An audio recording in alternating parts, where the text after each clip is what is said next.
Hi there. Today I'd like to talk to you about creating a culturally safe classroom. My name is Nyla Mowry, and I am the school counselor at King Elementary in Des Moines, Iowa. Before becoming a school counselor, I was a classroom teacher for 8 years.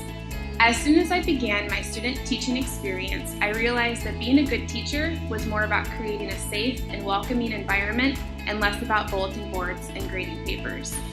I quickly learned that if students do not feel safe in their classroom, they will struggle to learn and pay attention. Teachers who create culturally safe classrooms promote student self-regulation through classroom management and discipline. They see themselves as equally responsible for creating a positive classroom environment, and they recognize and evaluate group achievement as well as individual efforts.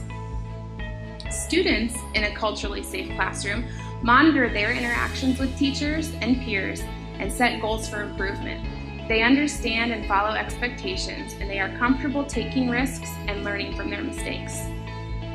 The key point I would like you to think about today is the difference between classroom management and discipline. These two often get confused. Classroom management includes goals, rules, and processes a teacher uses to organize each day. This includes scheduling brain breaks, planning ahead for student needs like sharpened pencils, and arranging the room in collaborative workspaces. The goal of classroom management is to minimize potentially disruptive and uncooperative interactions. On the other hand, discipline refers to the decision a teacher makes about how to respond to a student's disruptive or uncooperative interaction. If classroom management is done right, there will be less discipline needed throughout the school year.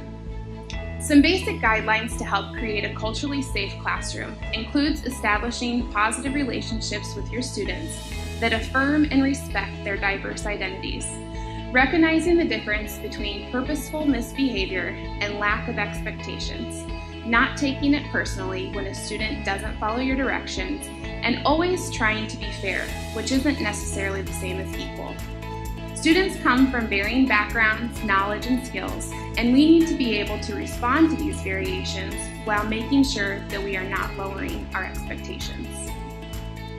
One of my favorite things to do in order to create a culturally safe classroom is to have students help in establishing classroom rules or expectations.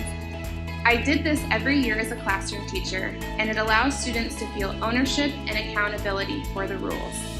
Students as young as preschool recognize what it means to feel unsafe and will typically list many don't do's for rules.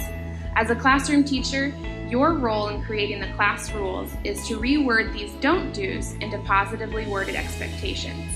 For example, don't hit others could be changed to keep your hands to yourself. I challenge you today to think about the difference between classroom management and discipline. Create a T-chart in your notebook to jot down examples of classroom management and discipline you see in your cooperating teacher's classroom. Discipline is often easier to see than good classroom management, so look for smooth transitions, classroom layout, and routines that seem to run themselves.